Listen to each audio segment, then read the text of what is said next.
Mattia Pugliatti 2.03 e 0.0 questa mattina in qualificazione, suo il miglior tempo. Intanto Thomas Ceccon, Leo Sport, partito velocissimo già davanti ai 25 metri di gara, primato del meeting di Christian Cherubel 1.52.71, nuotato però da terzo anno ragazzi. Lo ricordiamo, questa finale riguarda i 2001, il primo anno ragazzi. Passaggio intanto per Ceccon in 27.73 e lui al comando dalla terza posizione, dalla terza corsia.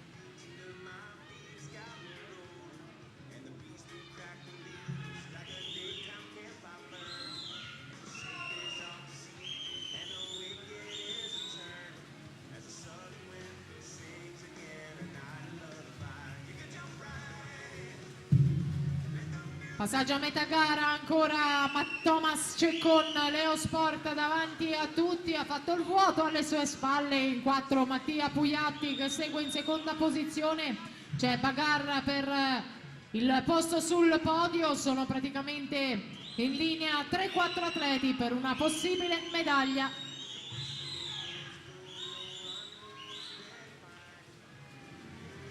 Thomas Ceccon davanti, vira ora i 150 metri, poi Pugliatti, Mattia in seconda posizione, in terza Tobias Valdi.